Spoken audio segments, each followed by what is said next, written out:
for joining us, guys. Questions for our student athletes. We'll start with Justin and then Mike. Chuba, can you talk about this Chow Down with Chuba series and how that got started and how it's been so far? Yeah, I mean, as far as how I got it started off as a joke, really. I remember I was talking with Ben Thanis and Tobrick Blaine, and I remember I had mentioned, like, when I was younger, because I used to be on a diet when I was younger, and, like, one of my dreams was to be Man vs. Food or, like, Guy Fieri. And they were like, Ben bring it up. He was like, what if I made it happen? Would you do it? I was like, hell yeah. And then now, here we are. What's it like sharing that experience with your teammates, other athletes, and what's been your favorite restaurant so far? I mean, it's been amazing, just being able to just do it, You see it all the time and like on TV or like just people posting it on like social media, stuff like that. But being able to do it with my teammates, it's been nice, not having to do it alone, share the wealth, Yeah, the food is, food is just food is food, it's great. Who doesn't like free food? And I think as far as my favorite spot so far, probably Baja Cafe is fire. That strawberry shortcake pancake is fire.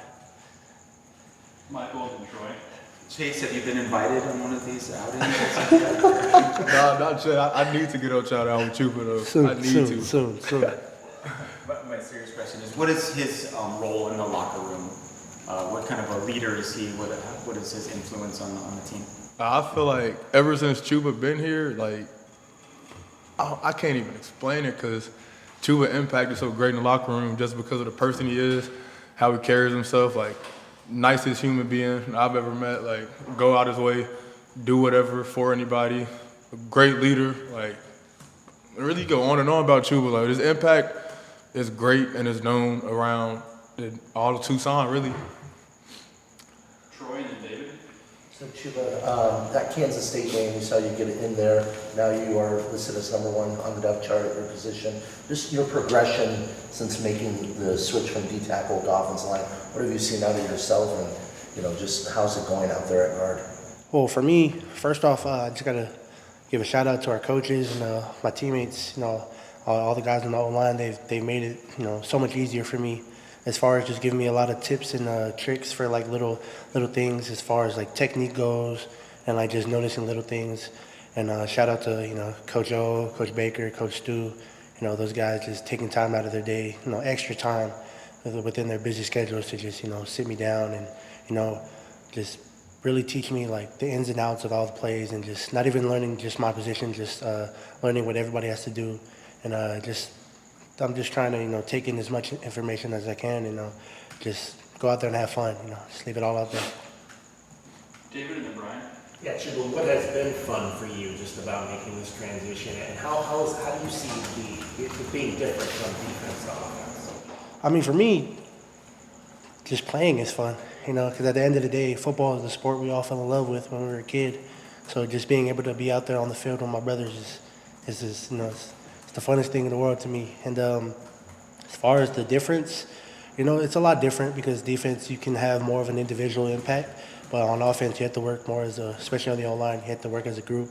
And, you have to be selfless, just do your job, like nothing more, nothing less. As long as you do your job, everybody does what Daggy calls up, then, it's a victory at the end of the day. And just play hard, too. Yeah, what's that feeling like kind of when you bend the seam back and you feel Ishmael behind you kind of rolling through for a big game? What's now that you're in that role, what's that feeling like when you look up and say, man, we got a big run out of this? Well, for me, it's just, I kind of just think about everybody else. It just makes me happy to see, just to look around, see Izzy running down the field, see all the boys chasing them, looking on the sideline, see everybody celebrating, just that feeling of seeing everybody happy, all the hard work we put in, it pays off in those little moments, seeing, everything go together, especially after the fact, when we come back and watch film and just literally watching every little thing, this person, and just how all the pieces just connect together, and then you just see this wonderful masterpiece. Yeah. Brian and then Justin. Chase, looking at the film for Iowa State with all their use of the tight ends, what kind of difficulty comes from knowing that you may be having to guard guys that are bigger than you? I mean, I play DN, so for me individually, it's not too big of a change because going against 320-pounders to 250-pounders, it's a difference. But at the end of the day, we just got to play ball like we know how to do, violent, fast, physical, and that's what we're going to do. But I mean, if you're out in coverage against these kind of guys, just like, I mean, is it a matter of because of their physicality that you have to do something different than you would if it were a running back or a receiver? I think most definitely got to take that into factor, just their size and speed different. So you got to play it a little different. But I think the biggest challenge that we'll get just from guarding them in a way is just, that size. But I feel like we big too, and we going to handle it. Justin and Michael. Chase, through 3 games, what do you think has contributed to your guys' success on defense? Rail line. Like, I ain't going to lie. Like, the effort that we put in, like, it just don't come on Saturdays. It come throughout the week, Monday through Sunday or so. That's what we've been preaching in meetings. That's what we've been preaching in practice, just effort, knowing your assignment, knowing what to do, running to the ball, and really just playing balls to the wall. And that's what we've been trying to do every single day. And then that 4 linebacker look that you guys rolled out last week, what do you think about that and just kind of the versatility that you guys had at linebacker? I think it just speaks to the talent and, like you said, the versatility in the room because once Coach G put it in and started, we was all happy that we were just able to play with each other at the same time on the field. And so I think that made it even better because we love each other, we love competing, and that just allowed us to work, really push each other because we wanted it to get done. We was always asking for that kind of package just because we love each other, and it's fun. Like I think it allows us to do something very unique, very different, just like with all the things we do as you see it on film. And I'm excited. I was excited about it. Michael and David. One question for each for Chuba. Probably the biggest issue the offensive line has had so far is the holding penalties. There have been a bunch of them. What are some of the techniques or fundamentals that you guys have been working on over the last week and a half or so to maybe not commit those penalties? For us, it's just a lot of it has to do with our feet work. Just getting our feet faster. Just tighten up the feet work and as far as like the pass pro goes, and also just we've been doing a lot of hand work. Learning how to re-rod. Not learning, but emphasizing it. Just over exaggerating it so we can build the muscle memory to just really use our hands in the right places and stuff like that. Quick follow-up to that. How hard is it when the back or the quarterback is already gone past the line of scrimmage and the defender trying to get away from you to not grab onto them? I mean, it's pretty hard, but you learn to kind of read their body language, the defenders. You can kind of tell when the quarterback's rolling out a certain way just because their eyes follow them or they just kind of run. Sometimes you kind of get caught up in it, so you kind of can't escape it. But for the most part, it's not too difficult to deal with. It's just more annoying, if that makes sense. And then for Chase, I asked Coach Brennan yesterday if there was a turning point for the defense, maybe sometime over the summer, either in workouts or training camp. He referenced that one practice you guys had inside where I think there were 5 interceptions in about 15 minutes. What do you remember about that? That practice. So going into that practice, we had a challenge to get 3 takeaways, and it was either 2 or 3, I don't remember, but we ended up getting 5, and they all just came in that one skelly period, and I just remember the energy, the feeling in the indoor, that was one of the craziest moments I've ever been in part of college football. It was just pick after pick. That just comes from people doing their assignment, doing their job, and playing with effort and energy. David and Jason. Yeah, but it was pretty clear from the first practice that this defense was different than maybe what we had seen last year. Why do you think you guys were able to gel so quickly and make it look so seamless into what Andy wanted you guys to do? Well, honestly, we didn't want the same thing that happened last year to happen again. And I think once everybody made up their minds and people we brought in, as in the transfers, even high school kids, I think we just all decided to flip that page, turn the corner, and Coach G really instilled it at that red line. Coach Brennan, I feel like that's what really got us there. This weight room, Coach Carroll pushing us, talking about the price never decreases, always increases. And I think just hearing that every day, it forces you to just put that in your mind, just dominate everything you do, no matter what it is. You can be tying your shoe. I'm gonna beat you to tie your shoe. And that's just how we operate. There was a number of plays in the game against Kansas State where you put pressure on the quarterback, maybe he didn't get the sack, but got in his face enough to affect the play.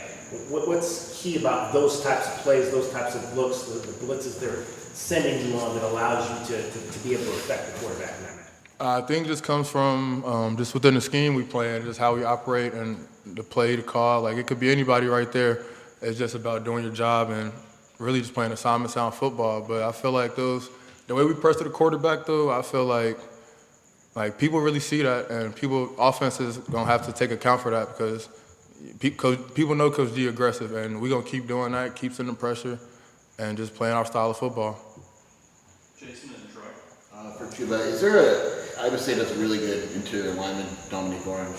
When you go up against a guy like that, what does your mindset have to be, or how do you kind of approach those types of matchups? Well, for me personally, just knowing that, knowing and believing that our front five is better than any 3, 4, or 5 that you put against us, and knowing that whatever job needs to be done is going to be done.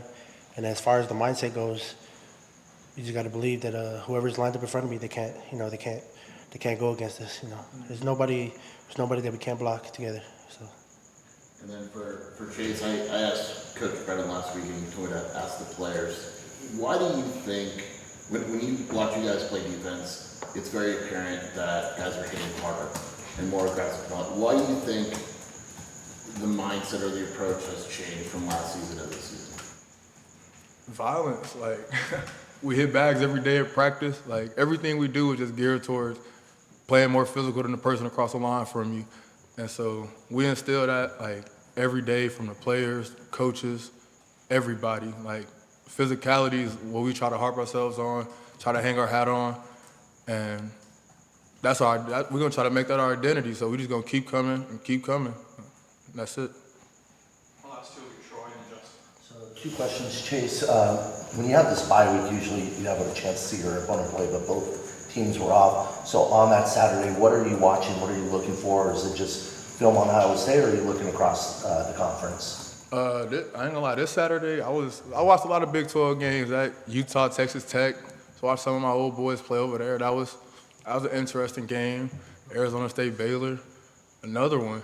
And really, the only thing we could do for real, chill, watch football, because Iowa State ain't play. So I watched a couple little highlights when they played Arkansas State last week, and that's really all you can do when an opponent doesn't play for real. But it was some good games on this week. And then, real quick, on Iowa State, just their schemes, the tight end usage there. What have you seen out of their offense and just the highlights and film that you watched so far? Just like us, I feel like their style of football is physicality, and we just got to match that. We got to bring it, do exactly what we do, play how we play, and that's gonna solve everything we do. But they're a good football team, like to run a lot of tight end stuff, 12, 13 personnel. And we got different things that we've been working on just throughout this week to try to match that or to do what we do for real. So we're just gonna play physical. I like us. We're gonna be all right. Chuba, can you talk about the relationship you had with your dad and what this season means playing for him? Yeah, just my dad. He was my hero growing up. The guy I looked up to, and he was a man of very few words, but his actions spoke loudly. He's a big guy, but he never talked much. But I think just my dad. He was one of my main motivators in this football stuff. He didn't know much about football. He didn't know much about sports in general. But all he knew was I had to work hard, and that's all he did. From the moment he met my mom, all he did was work and provide for our family since 1991, 1992 when they met.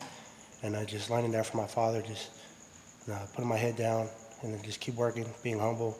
And as far as the season goes, every time I do strap on the helmet, put on the shoulder pads, first thing I see is his face. I could just hear him in the back of my head, just cheering me on, telling me let's go. And then whenever I do mess up, it's it's all right, on to the next. Just keep it going. And yeah. He's a big Raiders fan? He is. Are you named after him? James? I am, yeah. And what did it mean to come back to Tucson after he passed and to have the support from your teammates and the coaches? It meant the world to me, it meant a lot to me and my family, especially my mother. That was the love of her life, and she's taking it really hard. But just knowing that, you tell your parents all the time, like, yeah, Mom, I'm doing good over here, and I got a family over here, they love me. But to see that, to really see it and feel it, it just hits different. And it assured me that, I made the right decision to come here to Arizona. And yeah, I'm grateful for it. What did your dad do for a living? He was a Boilermaker. He worked in the refinery. Yeah. Thank you, everybody. Thanks, Thank you. Have a good one. Thank you guys.